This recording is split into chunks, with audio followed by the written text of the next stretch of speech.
Goodness. I'd like to call the November 16 Wichita-Sedgwick County Board of Zoning Appeals meeting to order. Could we have the announcements?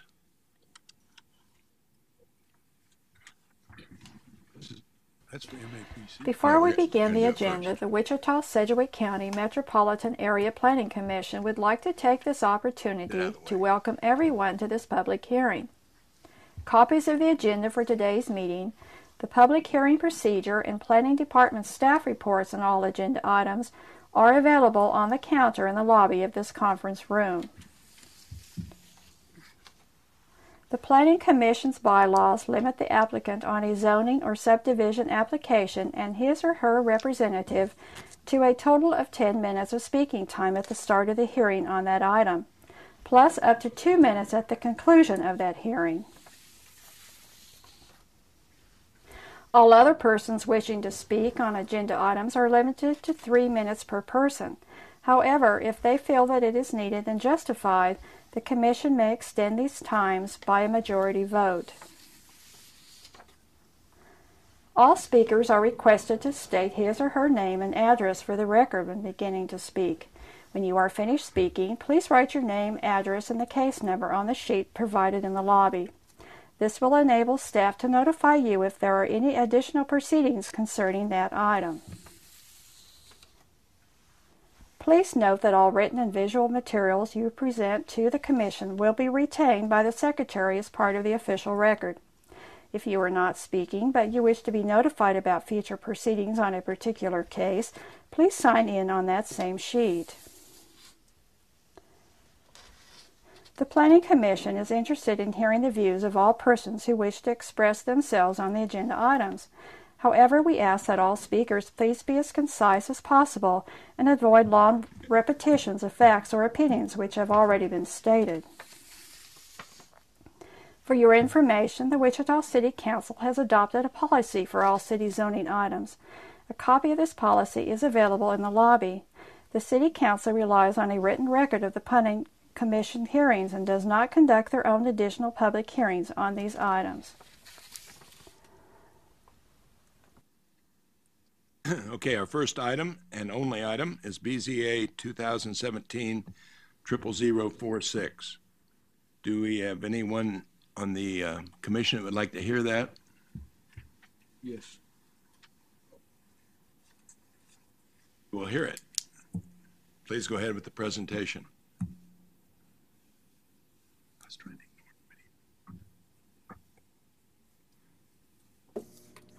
Good afternoon. My name is Kyle Kobe, Associate Planner.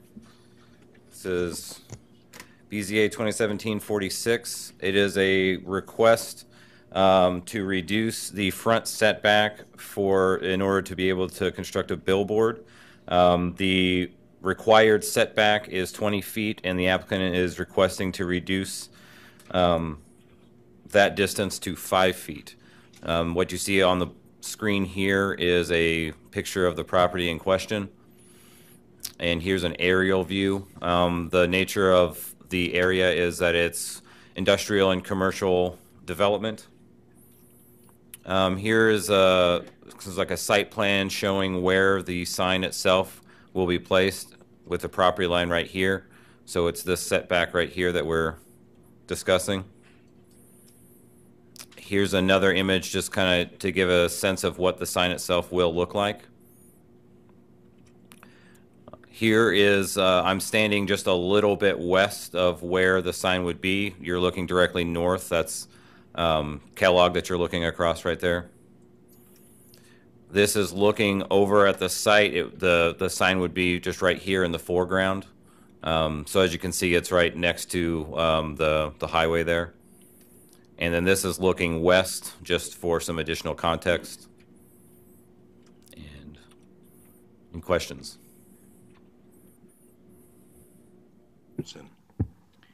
My questions revolve around the narrative that's in our packet, which has to do with negotiating to replace 3 signs with one with KDOT. And I'm wondering where does the city sign ordinance come into this issue, or does it? Are they completely on their own in the highway right away, even though the sign's going to be on private property? And maybe we should ask that question to the applicant as opposed to you. What's your understanding of? So I'll let the applicant explain a little bit more in terms of fleshing out the background details on that. The issue with this case, though, is that it is whatever agreement was made prior to this. At this point in time, what they're trying to do is just reduce that setback on the property, the private property that is there. So this won't actually be built in the right-of-way or anything like that. But in order to consolidate the signs onto that site, they've got to locate it here. I understand our issue, but I have those other questions for my own edification. Nothing else. Mr. Miller. Yeah. Talking with Jeff, it would be our opinion that KDOT cannot negotiate an agreement that would violate our sign code. I mean, they may negotiate an arrangement, but they wouldn't have the authority to authorize something that's not consistent with the sign code, if that answers your question. That's really my question. So before they pull a permit, they're going to have to be in compliance with our sign code. Or obtain the proper variances or adjustments, yes. Okay. And one of the things in the application, in the attachments for the staff report, was documentation from when they applied for a sign permit, which is what triggered this. All right. Any other questions for the presenter? I've got one. Yes, Rob. Why can't the sign be moved back 15 feet? Why does it have to be 5 feet from the property line?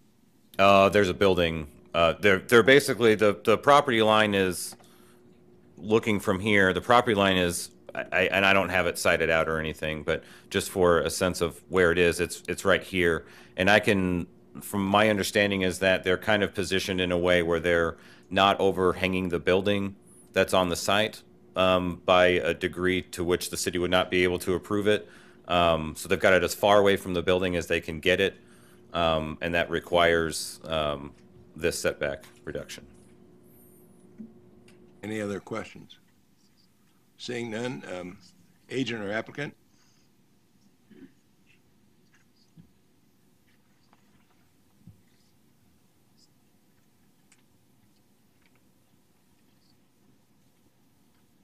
My name is David Malhagen. I'm with Ashby Street Outdoor Advertising, formerly Clear Channel Outdoor Advertising. The part that you had a question of was the KDOT negotiation. If we could go back a couple of slides for an overview. There is a strip of land, back a little bit further. There is a strip of land. Please use the computer mouse. Okay, here we go. I know. There's a strip of land that is a rectangle shape right through here. Clear Channel Outdoor Advertising owned all of that land.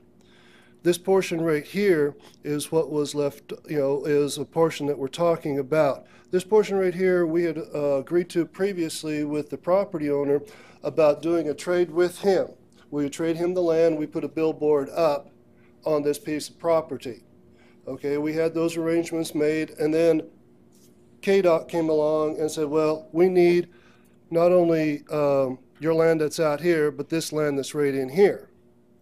And so we worked out with KDOT and the property owner that, okay, fine, for other considerations, we'll sell you this land here, and you'll have to buy this land from the new property owner, but we still get to see about having our own billboard out there.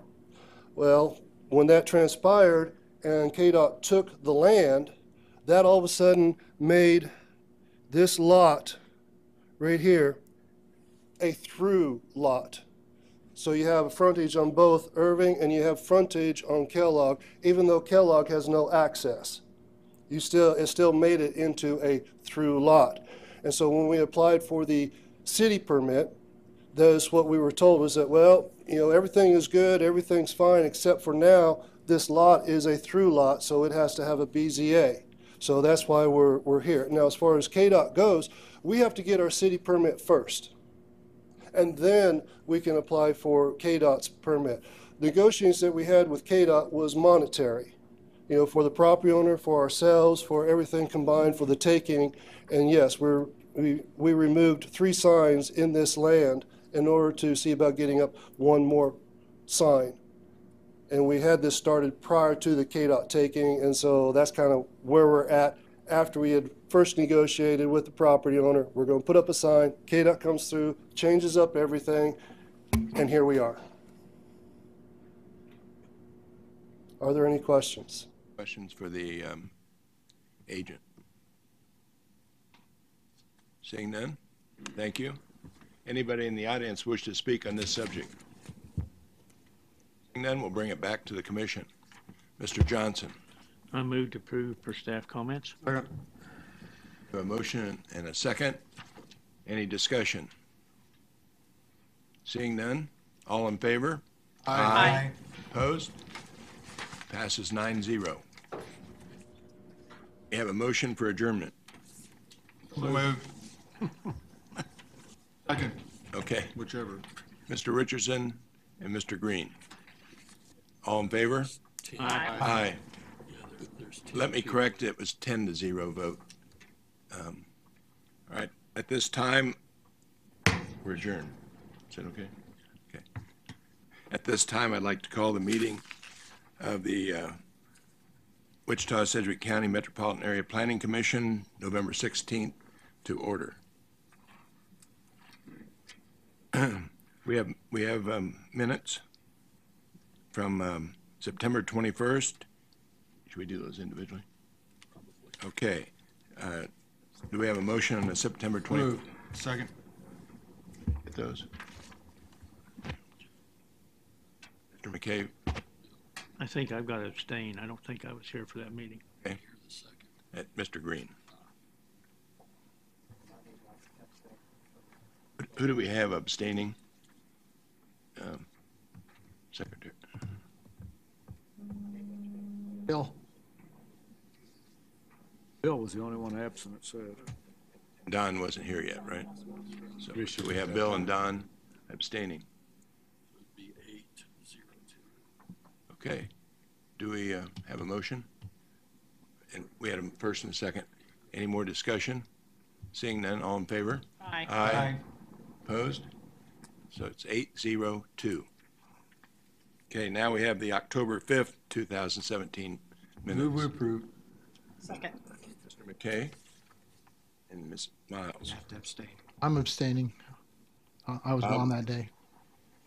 and Don, And you were, oh, for the, wait a minute, for which? October 5th. October 5th. No, I was here. It says I was gone you were at, yes. because it was my birthday. Yeah. It's Joe. Yeah. And Sylvia forgot. Getting eye surgery. Well, how many? Yeah, that's right. It was eye surgery. Who abstained? 3. Okay. All right.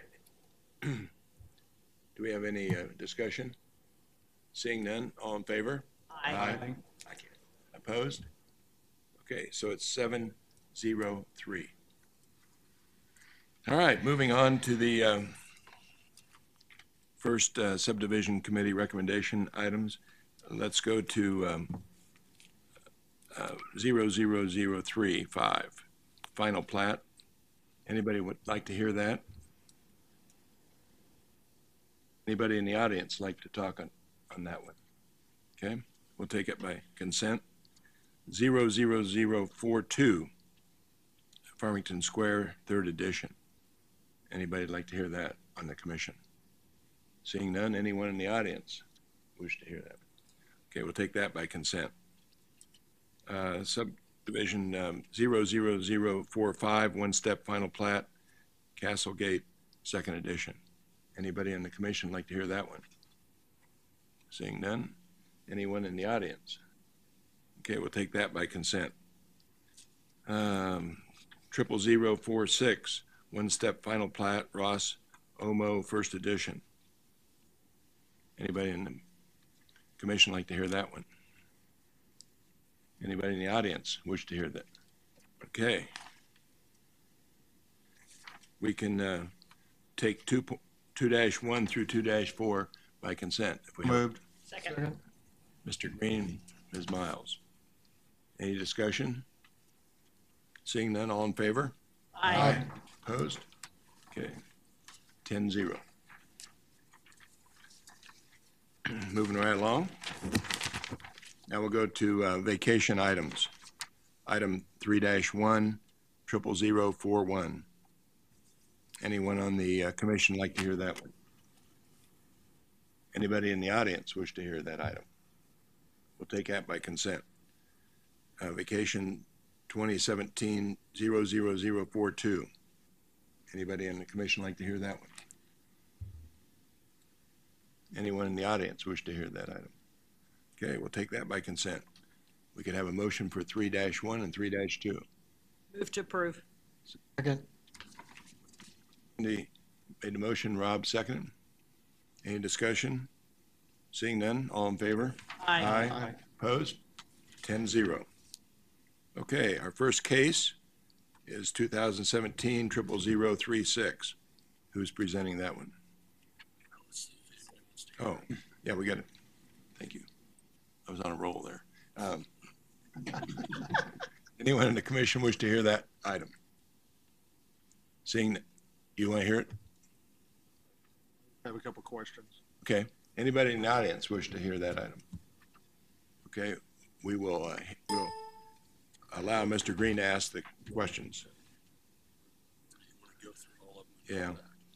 Let's go on to 2017 quadruple 07. Anybody in the commission wish to hear that one? Anybody in the audience wish to hear that? We'll take that by consent. Next item is a PUD 2017 quadruple 08. Anyone in the commission like to hear that one? I would. Hear that. And then our last one, I think, is zoning case 00031 and CUP 00038. Anybody on the commission want to hear that one? We'll hear that. Okay, so if we could have a motion, we're going to hear it.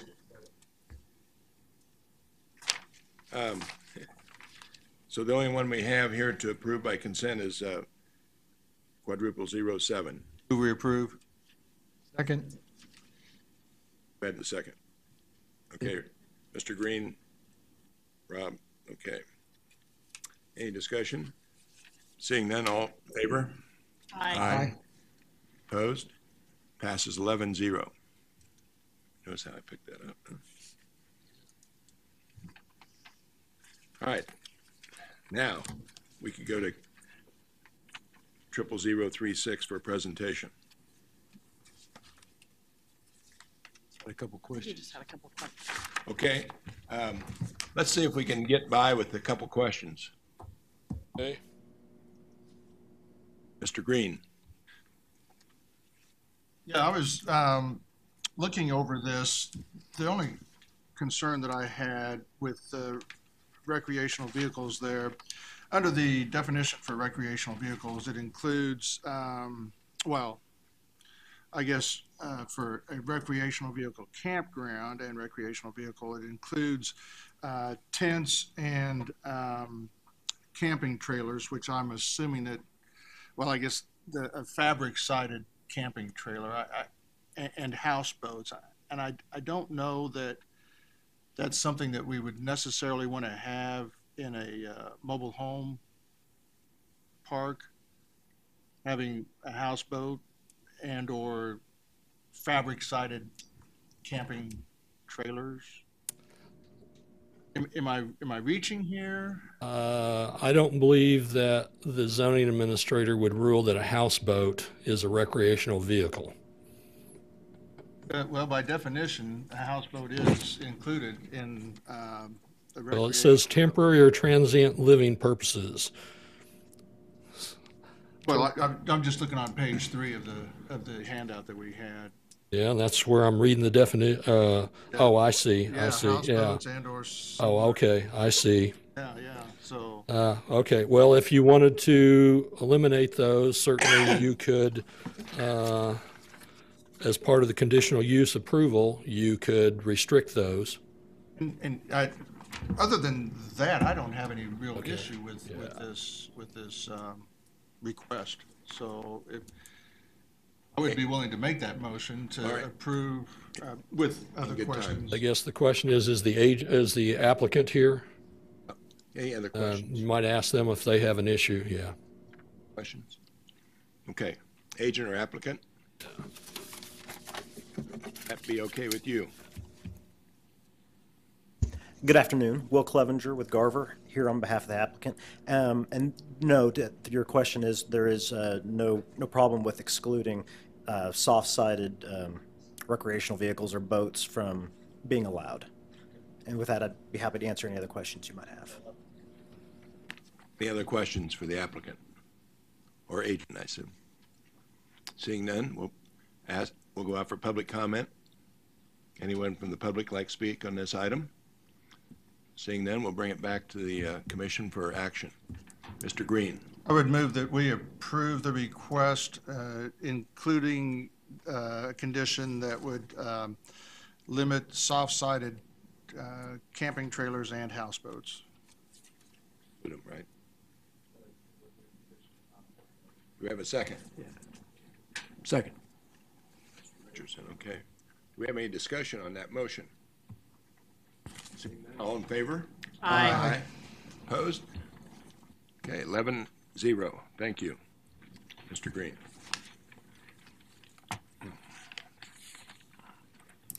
Next item is quadruple 08. And who's presenting that one? Miller. Were there specific questions, or did you want to hear the whole thing? What's that, I'd like to hear the whole thing. Mr. Okay. Green? Rob said he'd like to hear the whole thing. What this is a church that's on B multifamily zone property. You can see here it's on 11th Street on the west side of Minnesota. And they want to build or have built a multi-use addition to the church, and that as part of the multi-use addition, it would not only be for worship services, but also for recreational, educational, and training facilities. And so in order to accommodate that, since it wouldn't be restricted to just church activities, or at least that was our initial understanding, that we suggested that they do the PUD. However, as we went along and worked on the report, you can see that there were a number of items that needed to be adjusted in order to make this work. And so there are 8 things listed on page 2. In terms of reducing setbacks and increasing size of ground signs, permitting a digital sign, those sorts of things. And then number 8, it is restricted, that all these activities are restricted to being part of the church or a place of worship. So they can't rent it out to a third party and then have the third party operate the activities that are permitted. And so that was the intent there. And with that, I try and answer questions. The agent is here and can answer specific questions, but we were trying to accommodate the church's expanded mission with this PUD. Questions for the presenter. Rob? Where would they be allowed to put the digital sign? I'm sorry? There's a digital sign mentioned. Where would they be allowed to locate that? And how big can it be? Let's see if that's identified anywhere on the... I don't know, Greg, is that identified anywhere that maybe it'd be better to let the applicant address that than... Any other questions for the presenter? Mr. Green? I not only had a concern about the digital sign in a predominantly residential area, but I was also concerned about allowing a gravel parking lot in this area also. I would not be in favor of that. Any other questions? Got a question? My understanding was they're asking for a waiver on the landscaping and,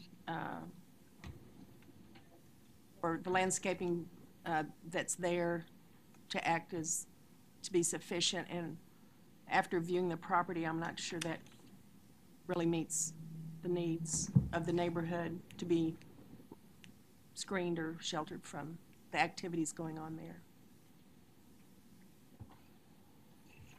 Dale, in terms of a gravel parking lot, does the city have standards that has to meet if it's gravelled, or? Yes, the zoning code, if it's not a single-family or two-family residential use, typically asphalt or concrete or whatever asphaltic concrete is, I've never figured out what that is, but it lists it, is what's required for all multifamily and non-single family and duplex uses. We're getting more and more requests to be allowed to use gravel in the city, and so as part of this, we threw it in as part of the PUD. Since they were doing a PUD, it allows them to design the request as they think it works best for them. And I'd let Greg speak to the issues on that. But the city doesn't have a standard for gravel parking lots. No, the standard is that you can only use gravel for single family or duplex, and then it needs to be paved with either asphalt or concrete.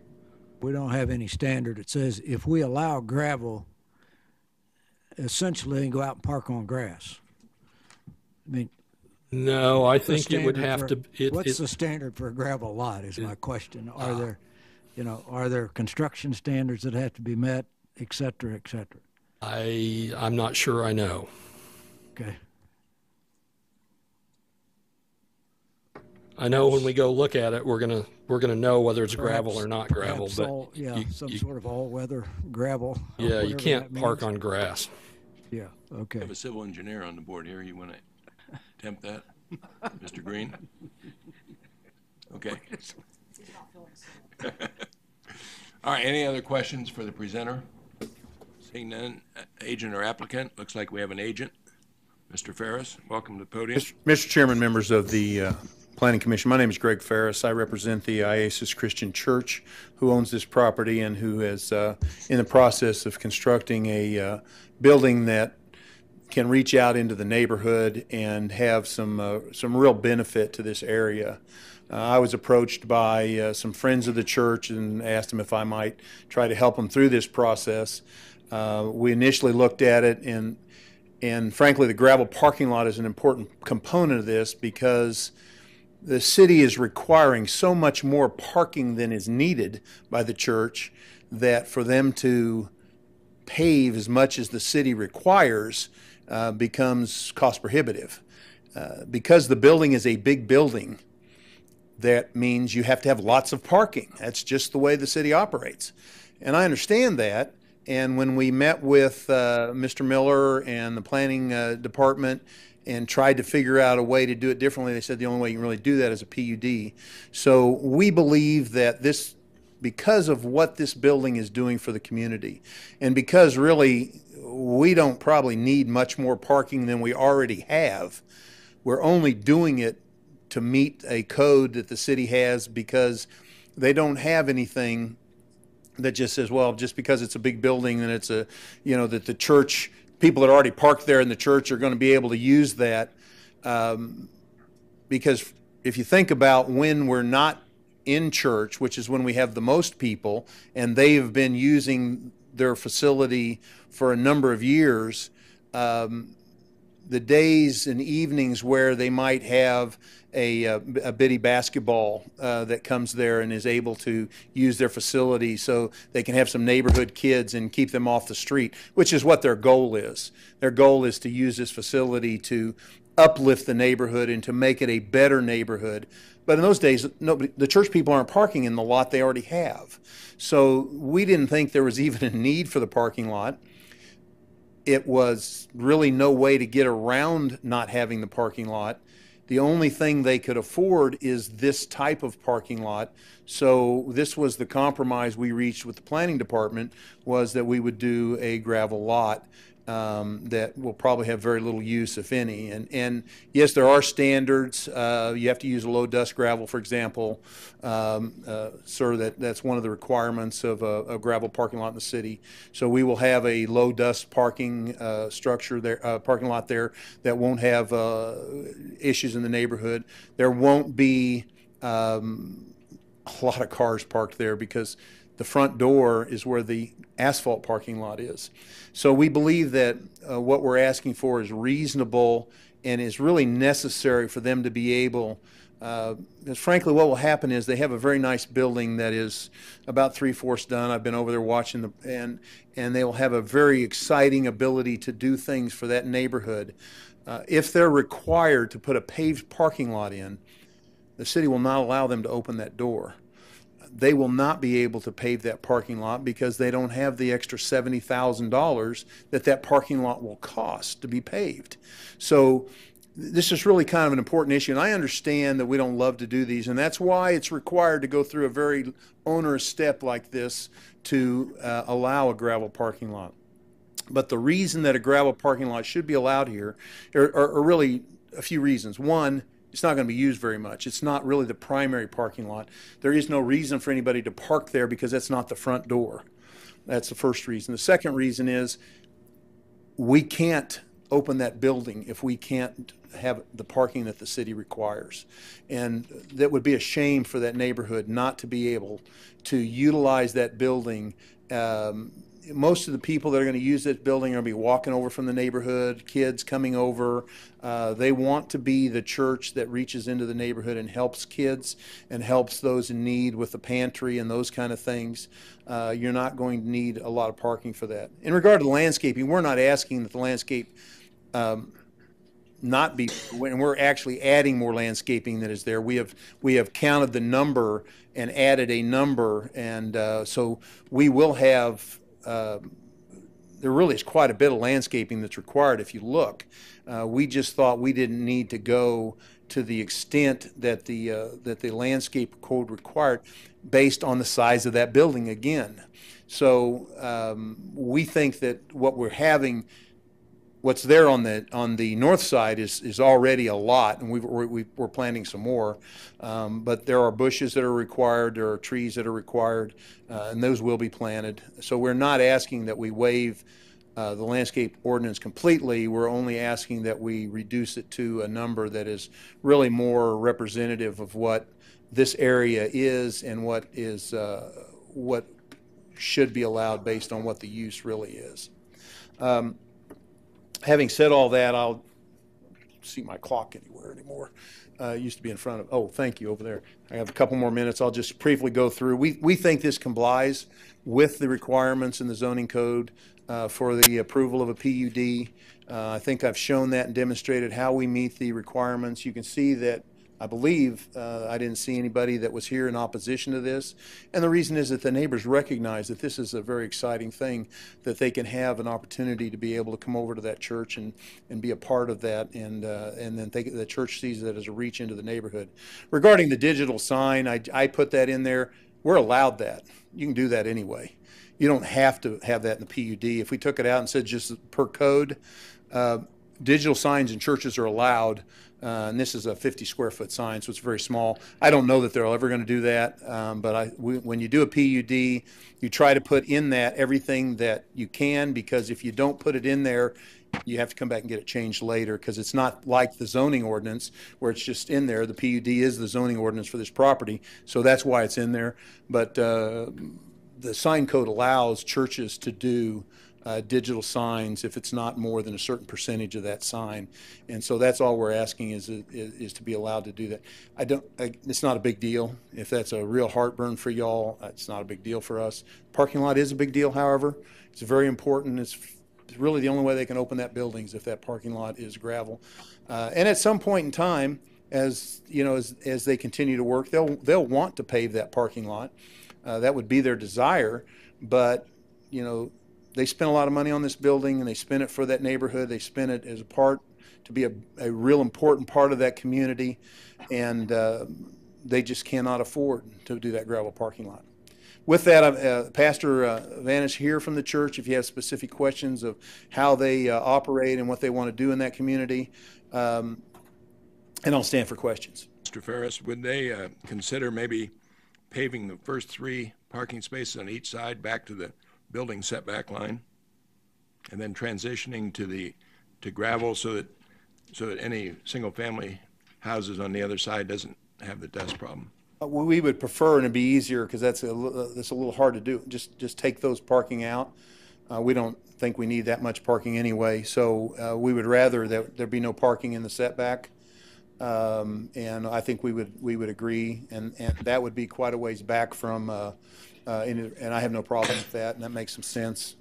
Question for the agent, Bill. It's been a while since I was over there, but I think there's a number of non-paved streets in that area. There are some, yes. Both of these streets, though, however, are paved, but there are a lot of non-paved streets. Yes, you're right. Non-paved streets.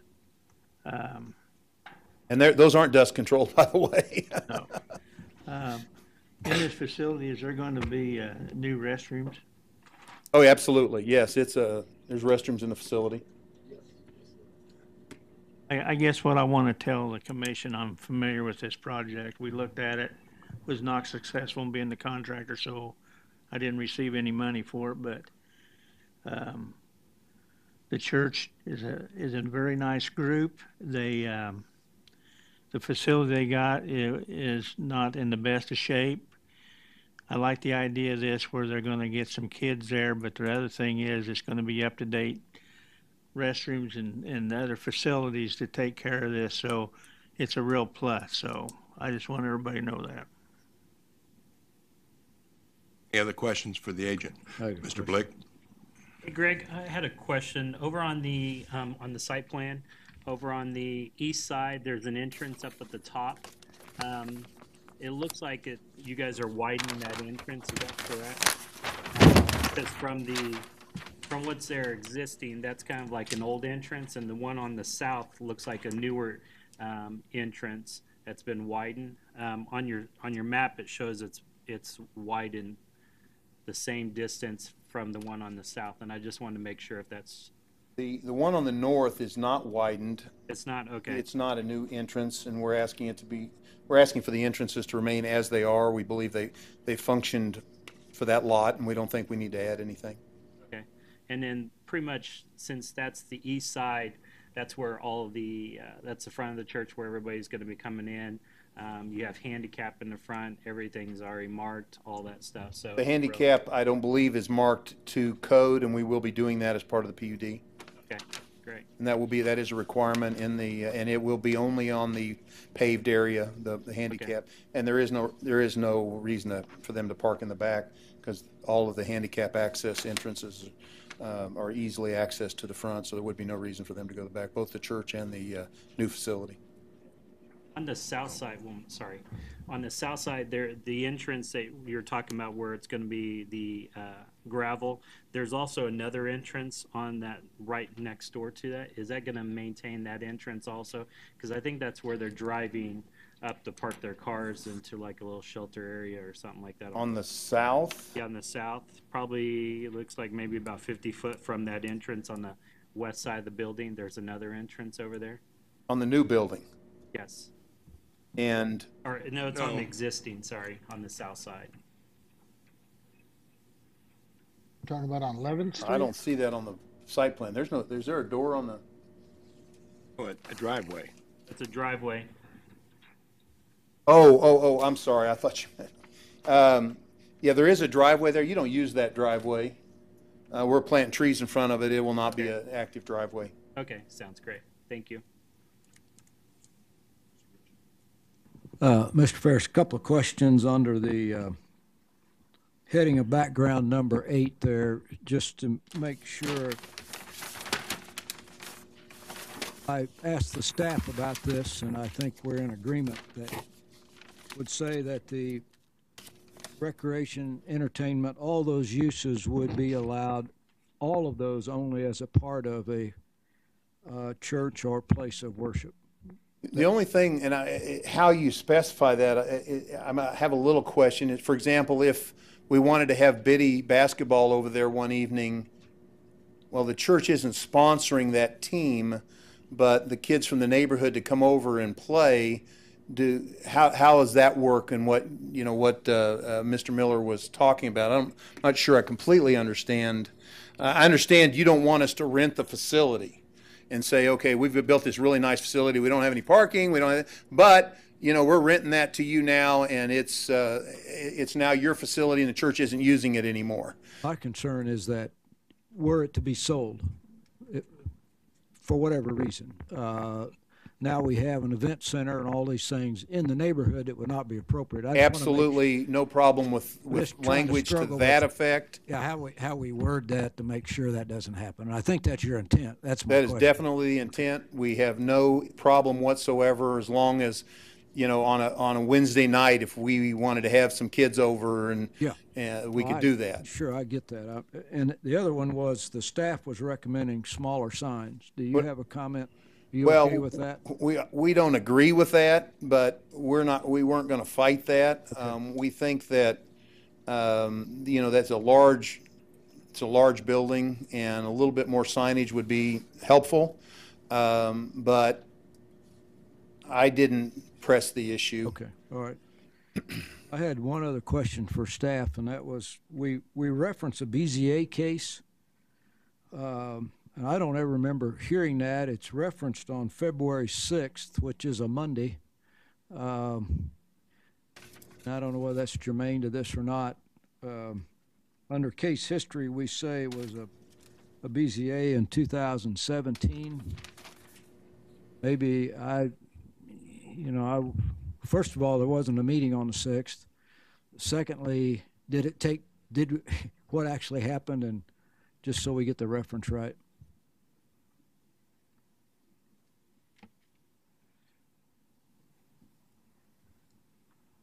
Yeah, that was an administrative adjustment. It didn't come to the BZA. It was handled by staff. Yeah.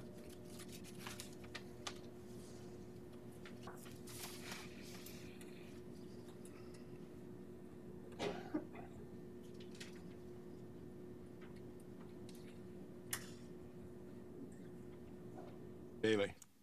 Can I ask Dale a question about the PUD? Since it is a PUD, are we allowed to make an adjustment on the parking at the time of approval? Yes, yeah, you can tweak it however you think that it's reasonable. Oh, and is there a way that in the future, if there is evidence that they need more parking, then they do have to pay it? Is there some way that can be worked? I think that would be problematic. I don't know how you'd do that.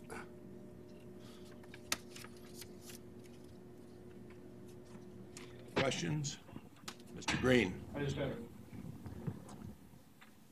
I just have a couple of thoughts. One is, if you're considering putting a digital ground sign in, I think your money would be better spent putting in a parking lot, because they're going to cost about the same. But more importantly, the approaches that are going into the unpaved parking lot there on the east, those will more than likely have to be paved off of a paved city street, wouldn't they? Absolutely. And they're shown to be, I think your little hatching on there appears to be that indicates gravel or unpaved. Well, anything in the city right away has to be paved. I mean, so I don't know how it's shown, and I'll talk to make sure it's shown properly. But there's no way that there's no way the city will allow you to do anything other than paving into the city right away. That would be the major concern that I would have with that. And I have no problem if you want to add that as part of the PUD, and I'll make sure that Boffman gets that information. It's certainly reasonable, but it's also going to happen. It has to, because the city would never allow me to do that. I would think that I would think that those handicap stalls that you are indicating on the east side of the building should be paved, but I don't know that they are paved. That whole lot is paved. On the East, everything on the east side is paved on the east today. side of the building. Is Yes, paved. that is currently paved and will remain paved. That's what they've had for a number of years. They have 67 parking spaces, I believe, there. So it's the west side that's not. Yes, sir. Okay, the hatching on here is opposite of what I'm thinking. I apologize for that. Yeah. Okay. But yes, you're correct. The only non-paved is on the west side of the building. The east side is currently paved and would remain paved. Gotcha. Okay. Dale, I have a question. With the administrative adjustment, which reduced the parking spaces from 87 to 66, where were those 66 located? In the paid parking area on the east side. Yeah, that adds up to 66. They may have had off-site parking may have been available, but as part of the administrative adjustment, they would have submitted a site plan showing where all the parking would be. Guess it could have been where the new building is. No, that was grass. In fact, they didn't own that at the time. So it was not where the new building is, and that you're right. He is right. That was through allowed agreements, those kind of things that were. It's still in place?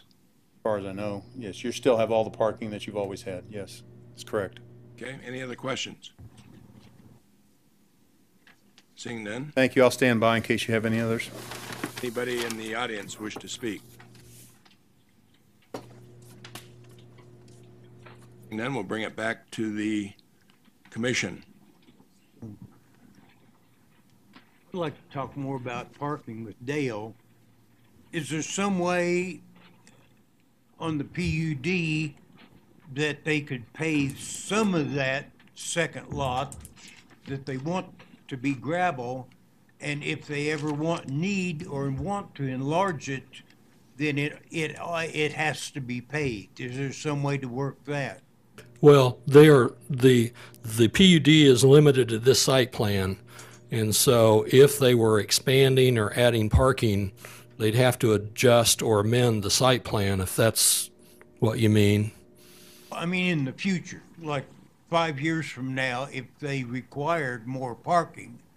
Then they would have to come in and adjust or amend this, and as part of that adjustment or amendment, then one could attach paving or waive paving as part of that deal.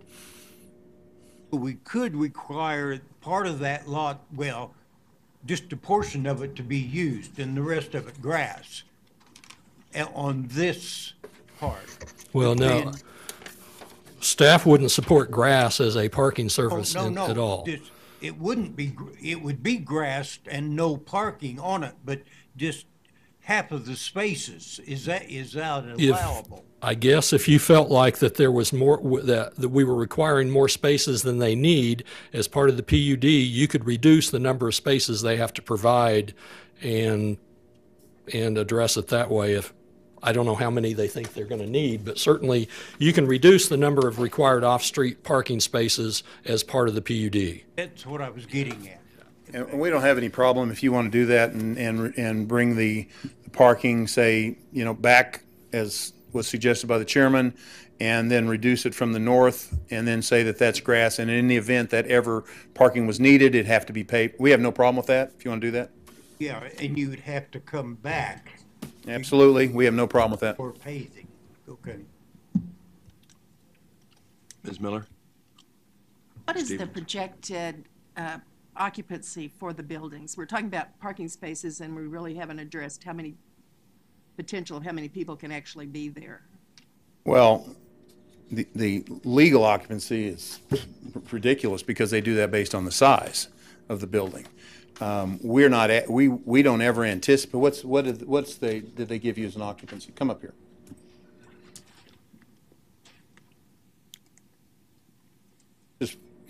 And I failed to give my name. My name is Greg Ferris. I apologize.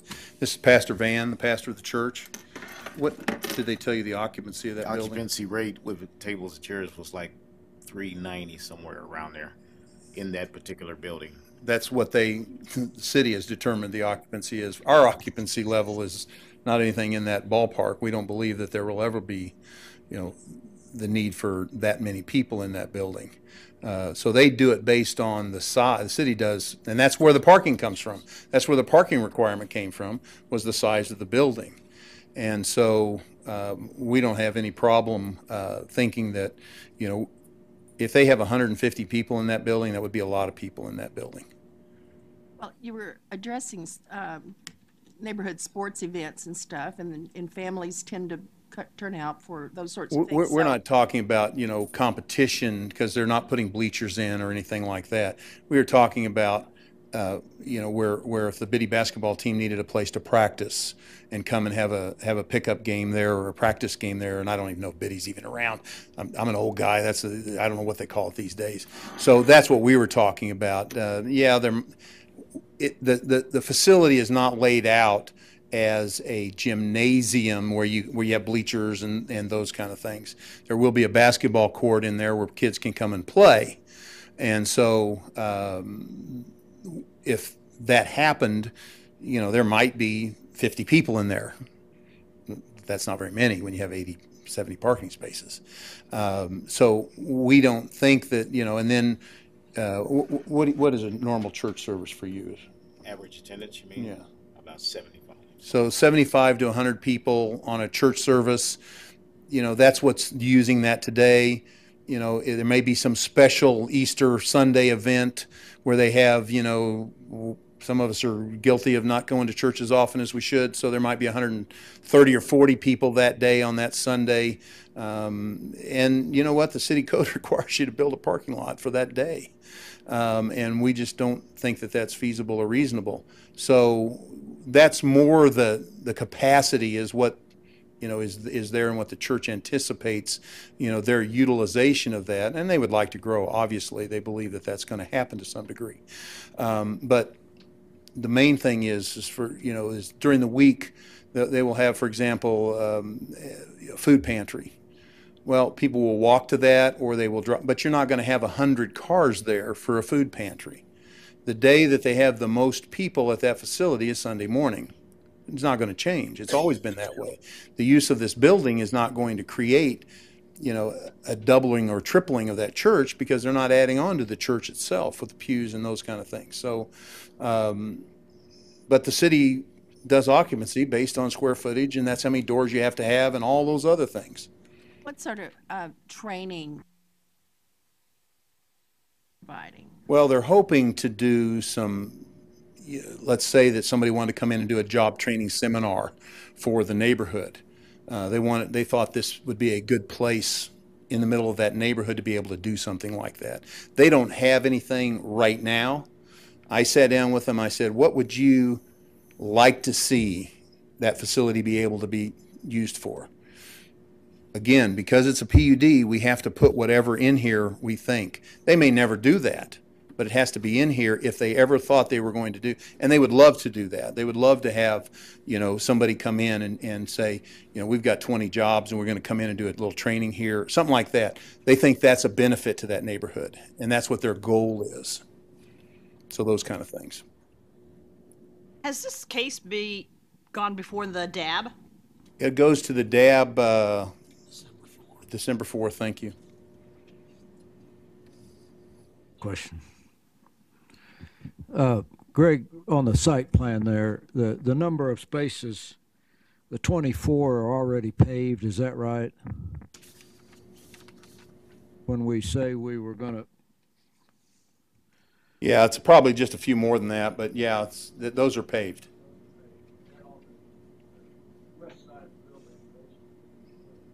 Yes, sir.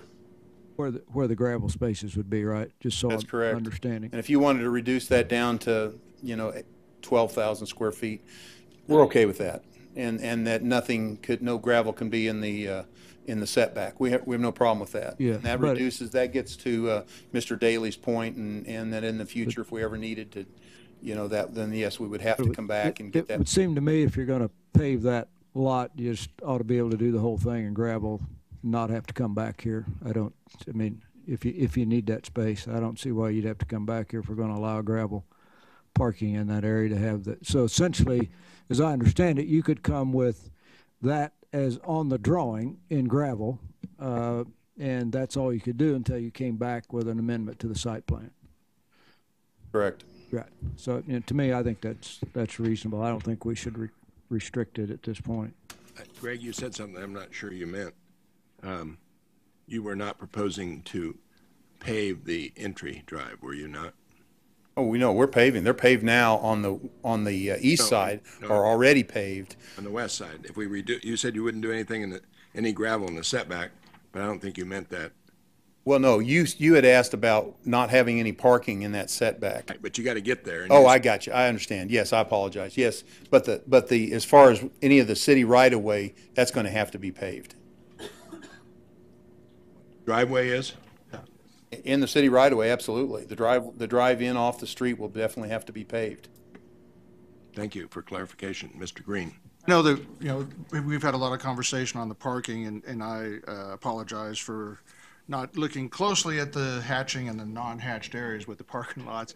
But I would note that I think there is a substantial amount of on-street parking available around this church. And I would imagine that there'll be any given Sunday that there's a lot of street parking, the streets. Well, as all of us, even though we have other agreements, they always park to the closest place they can. So if they can park on the street, they do. I think it's important to let the record show that there was no opposition expressed at this meeting from the audience. Mr. Blick. I take the motion to approve staff's recommendation for the project. Second. We have a motion and a second. Any more discussion? Ms. Miller-Stevens? So what is the parking that we're asking for? The only parking they reduced was the parking in the setback on the west side. A drive going back to the setback line, and they got parking from there on, which is gravel. So is that the 66 or the 87? That's not relevant to this side, I don't believe. It was administrative change. Was that for this side as well, Dale? Correct. It was for the this application area. Yes. So it would reduce it 6 more, so it'd go to 60. No. If we ask them to do that. I'm just curious because up at the top they're saying reduce it to I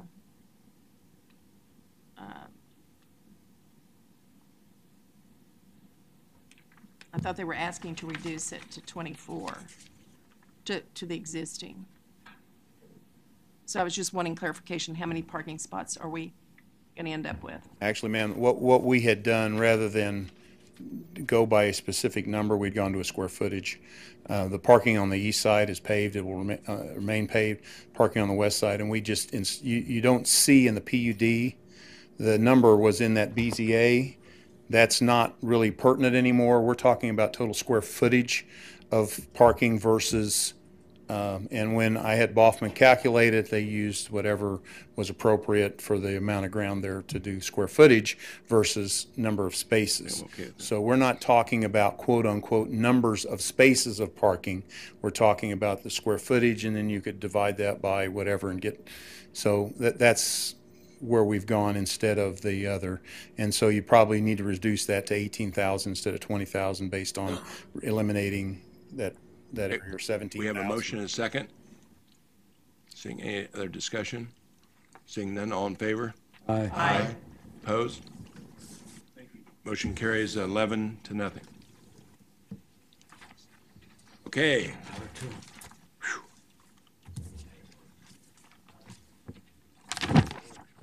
Item number 7, which is 00031 for zoning and 00038 for CUP.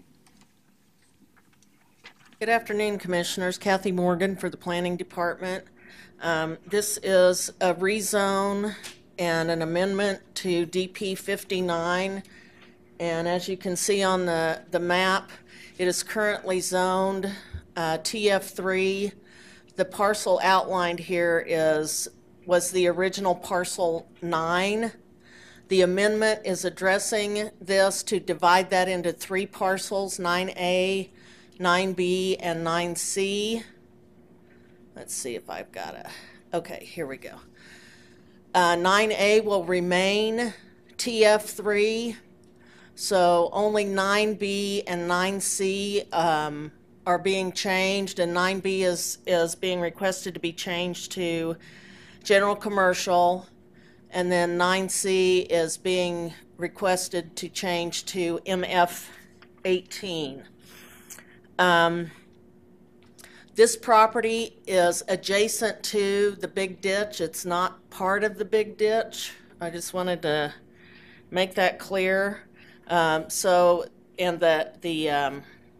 replat of parcel 9, I believe, has been, let's see here, I lost that, I'm sorry, is scheduled for hearing if it has not already been heard by the subdivision committee. So one of the issues is having access into parcel 9B, and as you can see from the CUP, there was complete access across here, and as part of that replat, there is now a 30-foot right in, right out access into this parcel.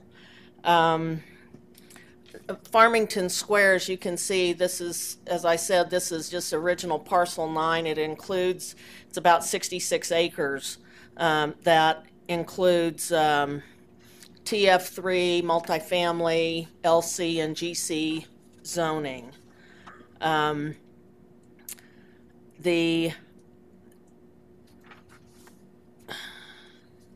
The conformance to plans and policies, this area is identified. Let me go back one. As you can see in this area, we do have commercial development as well as multifamily development, so it is in conformance with the community investments plan. The recommendation of staff was to approve the requested zone change and the CUP amendment based on the Farmington Square 3rd edition approved plat case subdivision 2017-42. This area, let me go through some of the pictures. This is looking north. This would be parcel 9B at this area. This is looking south toward the southeast at the site from the north side of Central. Again, this is where some of the residential, duplex residential is developed currently. Looking southwest at the site, this building is a vacant restaurant, was a vacant restaurant use. These are office buildings.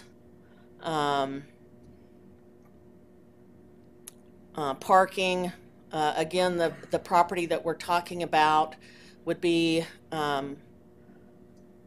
to the east of this commercial area, and there again you can see the contour of the property for development.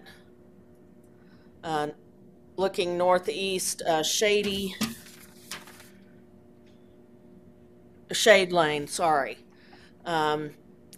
This is Shade Lane is in this location, and I'm looking northeast back towards Central Avenue on this photograph. Looking west from the site, again, this is Winterset. You see the commercial development, limited commercial development from this against the site. And so staff is recommending approval of the zone change and the CUP amendment with the condition, as I said, that it matches the Farmington Square 3rd edition replat. And I'll answer any questions.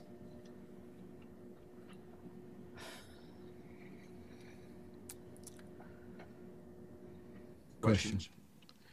Kathy, do you have the existing zoning map available you can put up there? Yes.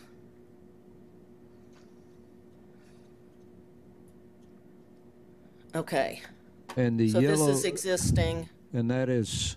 and this piece outlined in the blue color, light blue color, is that is the parcel 9 that they're asking to replat and rezone. And that's currently TF3. That's duplex zoning now, and they're asking to go to multifamily 18. Is that right? MF 18 down in this portion. Right. Okay. Yeah. So go to the. I understand. Okay, so this, if you follow this dark line all the way down to here, 9C is approximately little over 2 acres that would be rezoned to MF 18, and then 9B is 2.9 acres that is being requested to be rezoned to GC, and then 9A will remain TF3. Okay, thank you. Any other questions for the presenter? Seeing none, agent or applicant? Going the wrong way, sorry. What do you want up, the zoning map? That's good. Tim Austin with Call Valley Engineering as agent for the applicant, and just kind of a quick visual deal. We're in agreement with, do you need the address too? Oh, okay, sorry, Joe. 200 North Emporia, Suite 100. Just for clarification, the GC is just for this part, and the MF's here, and you can see we have some MF 18 here, some TF3, LC up here, and then some GC over here. Just kind of familiarize yourself with it, but generally we're in agreement with staff comments and be happy to answer any questions. Any questions for the agent, Mr. Rob? Is any of this area in the floodplain? Some of the areas in the floodplain. One of the things we talked about at subdivision committee last week was, as you are probably aware, Mr. Hartman, the flood maps have changed significantly, and this is one of the locations. So all those lots that are proposed to being created by the plat and zoning are buildable lots. So they have the one along Central. Let me get the one along Central has a little bit of floodplain on it, but it's about a foot depth, so it can be filled and removed.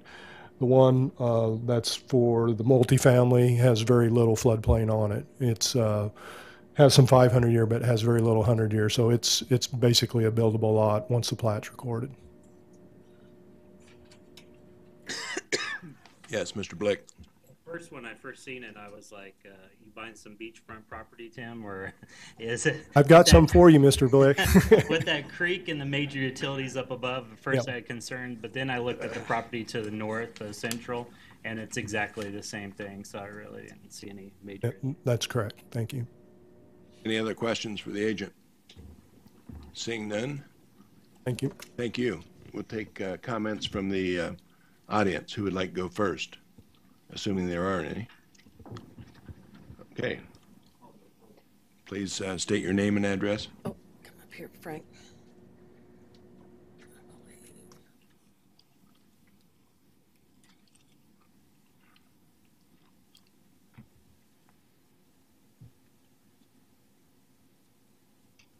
It worked earlier. Go back to the part where you have like the 9A, 9B, 9C, because we didn't have that access.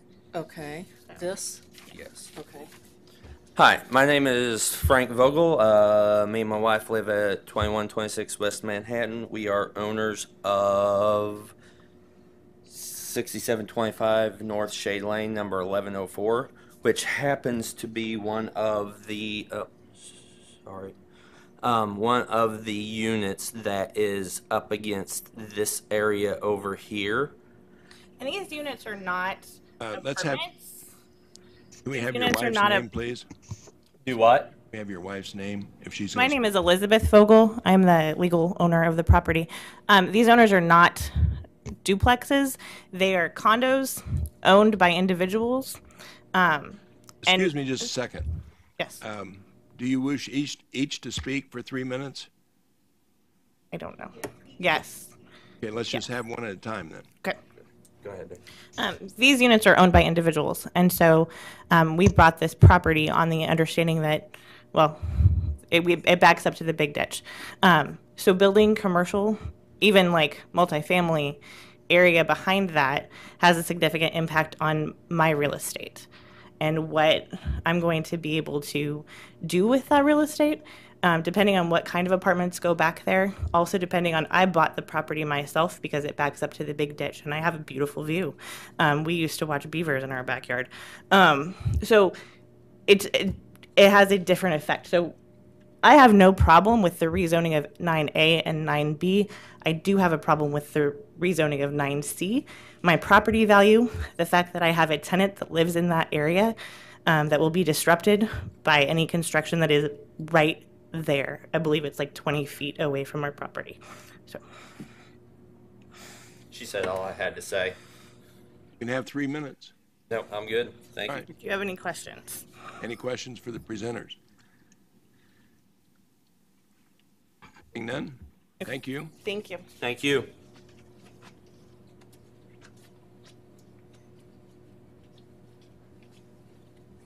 Good afternoon. My name is Nancy Ann Smith. My home residence is 1388 North Crestline in Wichita, Kansas. I have been the property accounts manager for Woodland Heights Homeowners Association for 21 years, so I think I know a little bit about this property. When I got this notice, I was very, very upset for the people that own the units there. The first issue that I have is I think that the area itself is being overpopulated with rental properties, with apartments. Now, somebody's pockets are going to get padded and the city's going to get tax money.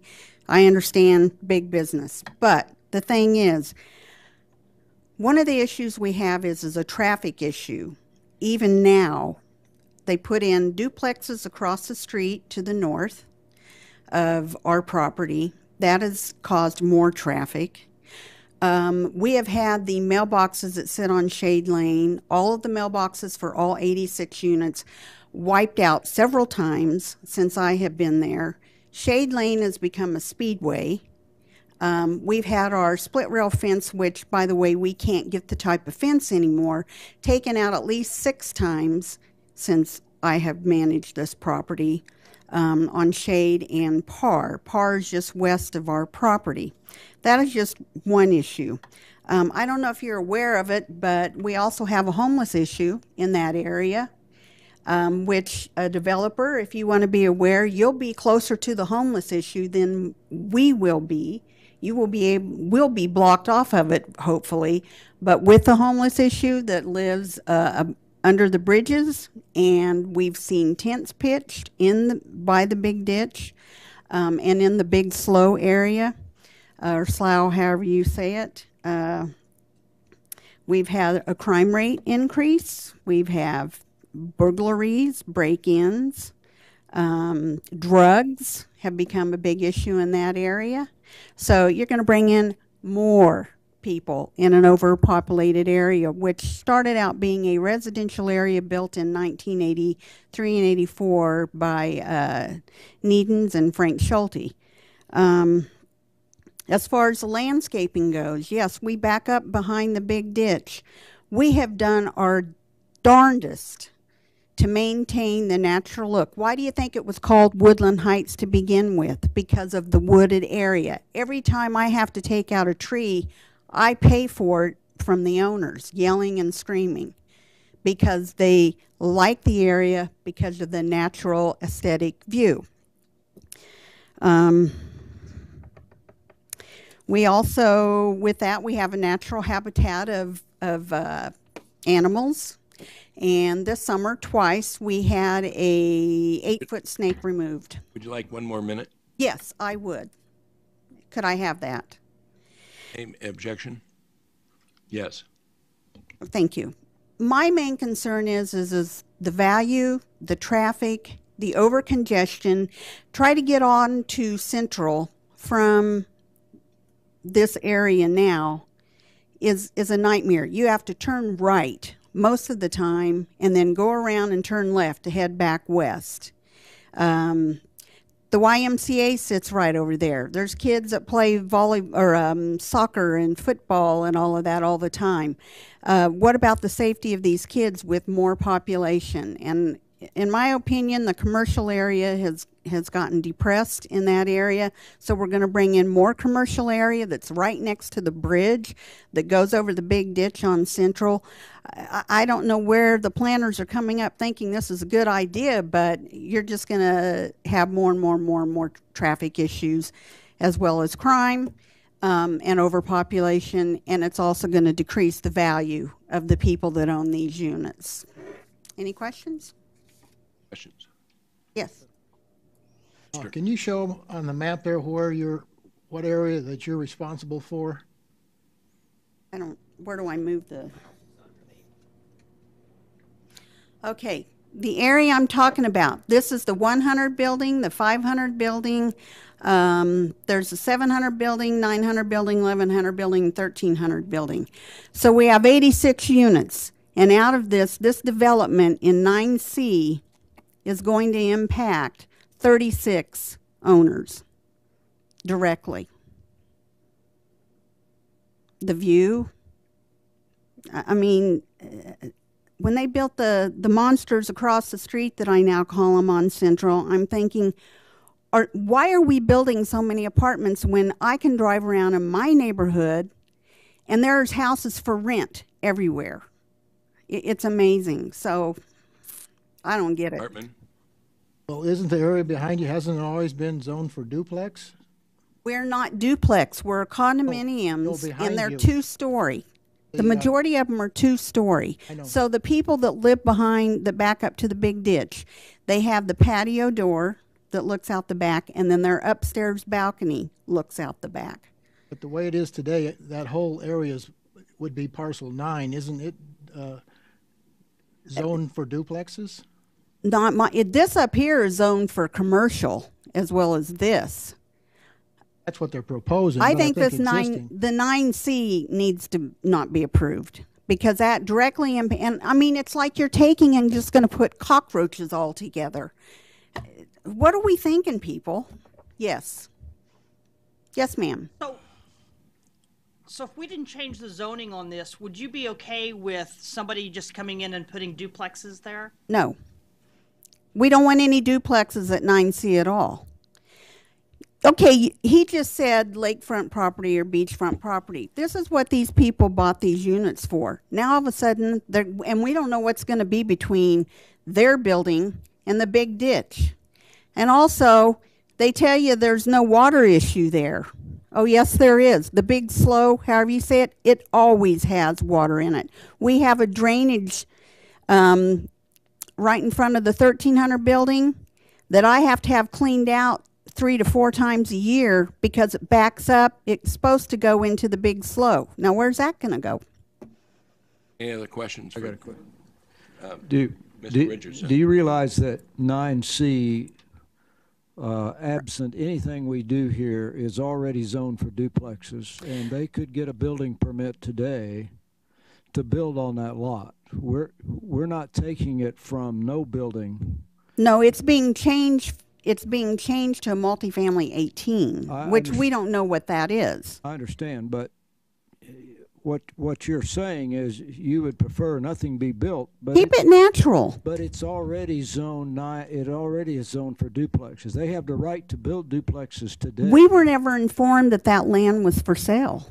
Well, it doesn't make a difference. If we would have known that, we would have bought it. Well, but I just want you to understand it's already zoned for duplexes. And well, whoever the builder is or whoever owns the land or whatever, they need to rethink it because it's not going to, this whole area is so congested now. I live out west. I know. I've lived out there since 1974. Bailey. So if you knew it was for sale, you would have bought it? We would have bought it. So if the owner now is willing to sell it to you at the price whatever, you arrange, would you be willing to buy it, pay taxes on it, upkeep and all that? Board? Yeah, if we need to talk to him about it, we will. Well, and you can still buy it, whatever we decide. You can, if you've got the agreements, you can do that. Yeah, I think we're. Can somebody? Wait, excuse me. I think we're way off way the off subject. base. Mr. Johnson, do you have We got a something? case in front of us that we need to vote on. Right. Do you have any questions? No. Any other questions for the speaker? Can I ask one question? If they're going to develop 9A and 9B, where are the entrances going to be off of Central? Agent can answer that. We'll ask the agent to speak to that when they come back up for rebuttal. Okay. Thank you. Okay. Thank you for your time. Next speaker.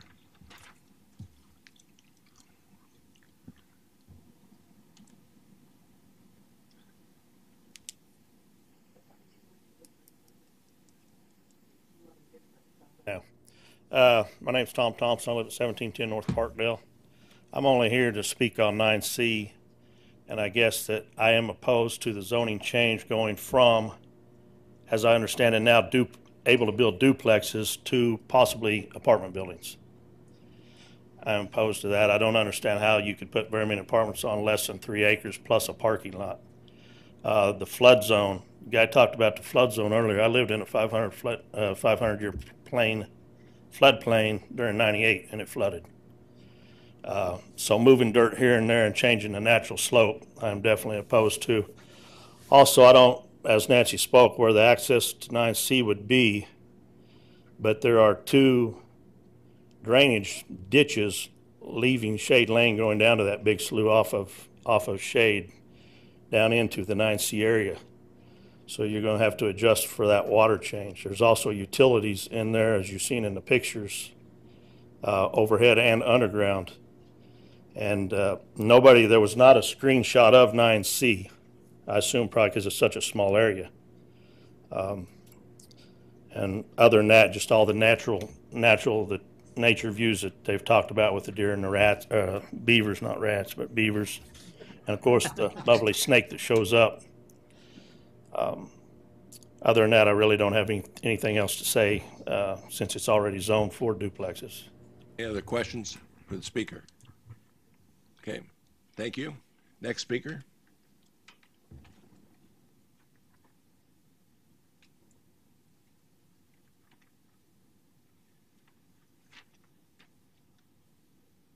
My name is Capri Kent, and I live at 6505 North 159th Street East in Benton, Kansas.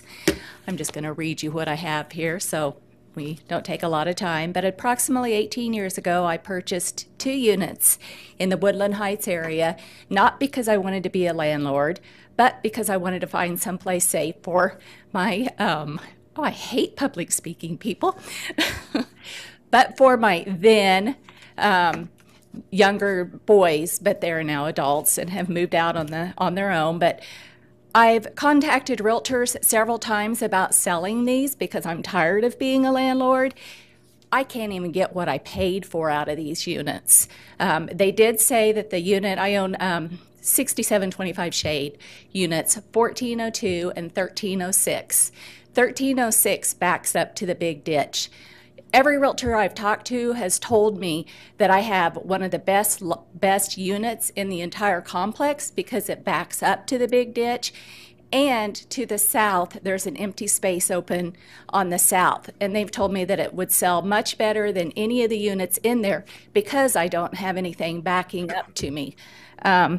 They also told me that, well, as far as my renters, let's just go on to my renters now. That the renters that I've had in there, I've been very blessed to have them in there for 5 years.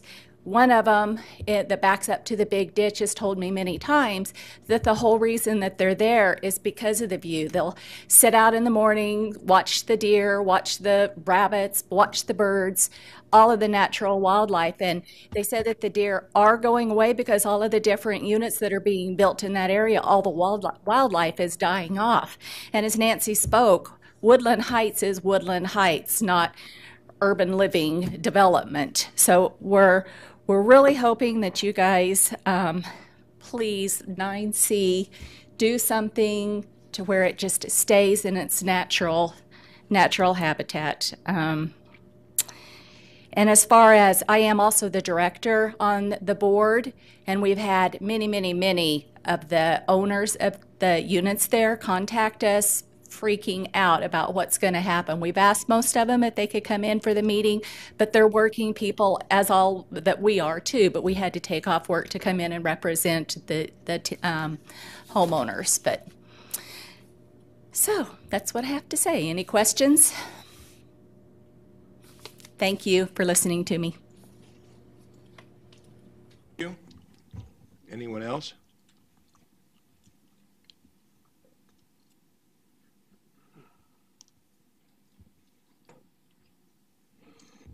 I'm John Kendall. I own 4 units out there and have for over 20 years. Bought them at various times. I own 2 units that back up to Partial C. Your address, sir? Pardon? My personal address is 200 South Pershing Avenue, Wichita, Kansas. I own units 103, 301, 1105, and 1604. They're at 6725 West Shade Lane. Thank you. I was kind of surprised when I got the notice, because I always assumed that it was just the big ditch, because I know the city has always maintained it. You can see by the pictures that the present owner hasn't been keeping the grass mowed according to city code and city ordinance. The drainage issues have already been addressed by the previous speakers. I didn't know on this parcel of land, are there going to be retention-detention requirements when they redevelop this? And how are the drainage issues going to be addressed? Again, there's been mention of the various new developments there lately. The large apartments, there's been 2 new apartment units built on the north side of Central, the duplexes directly across Shade Lane, and then some more retirement units there to the west off of Shade Lane. The traffic there is getting I worry about the added traffic congestion this development will add. And I just worry about the adverse effect on the neighborhood there in the Woodland Heights. Again, I oppose, especially on the partial, I believe it's partial C, changing it to multifamily. I would advise that it stays at the duplex zoning. And if I could, I have another letter from another homeowner I'd like to read. It's Pat Hammerzine, addressed to the Metropolitan Planning Area Commission, November 15, 2017. I'm writing this in regards to the case. I'm unable to attend the meeting. I would like to express my opposition to the rezoning of this area. I own 3 condos at Woodland Heights that will be directly affected by the proposed rezoning. I oppose this action for the following reasons. 1, my condos are rental properties. Part of the desirability to the renters is the balconies off the upstairs master bedroom and the windows on the lower level overlooking the peaceful view of the trees and the land. It doesn't even seem possible to build anything on the small piece of land that slopes into the big slough. 3, approaching the land from the north, there are 2 ditches running east and west that would have to be filled in to access the land to the south and possibly obstruct drainage.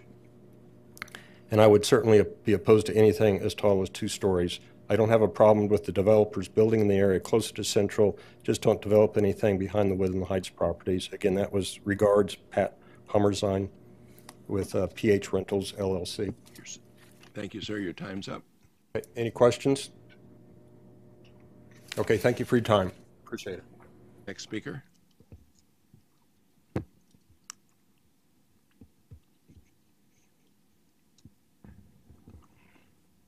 Okay, seeing no more speakers, rebuttal.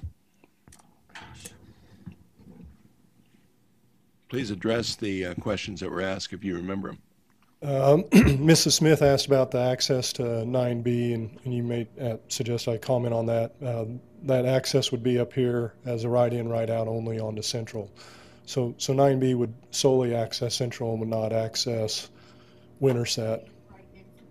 Yeah, if you look up here on the screen where the mouse cursor is, it's right up here. Please, no comment from the audience. The bridge would be right here. And then 9C would access shade or Winterset, whatever that is right there. I think the only other question that was pending was Mr. Kendall asked about detention, and because of its location in the big slough, detention would not be required on this particular tract of land. Be happy to answer any other questions. Mr. Austin, three questions. I assume have you done a new survey on this property? We did do a survey with the subdivision plat. It's required. It looks to me that possibly the trees behind these units that people are talking about are actually on 9C as opposed to the Woodland Heights property. Do you know that? I'm just looking at an aerial photo that. Yeah, the GIS that kind of splits it. The trees are, some are on their property and some of it's on 9C, so it depends on the tree, I guess. The other question I would have, would you be willing to limit the height to 2 stories on the multifamily site? I think that's a reasonable request. Which would be in concert with the other properties that are right next door there. Yeah, I think that's fine. It would make it more compatible. Yeah, okay, thank you. Anything else for the? Okay, bring it back to the, we have another question for staff.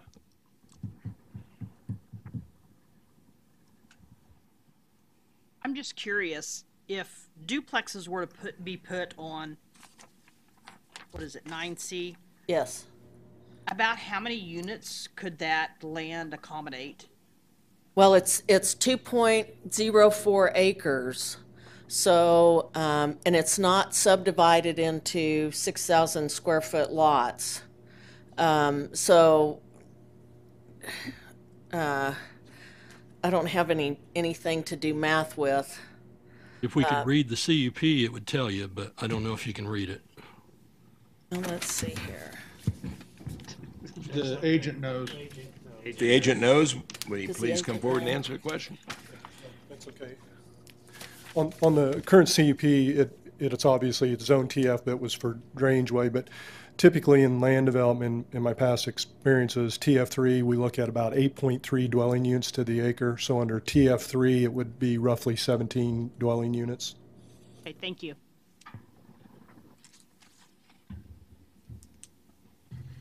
Any other questions? I have a question for the commission. Since this has not gone to the DAB yet, is there any desire to defer this? I don't see any heads bobbing up. Yes and no. Only no. No, but I will make a motion to approve. Excuse me. Discussion, would you limit the height on that to 2 stories? Yes, I'd be fine with limiting the height to 2 stories. Second, agree with that? Any other discussion? Seeing none, all in favor? Aye. Opposed? Okay. Motion carries at 10-0.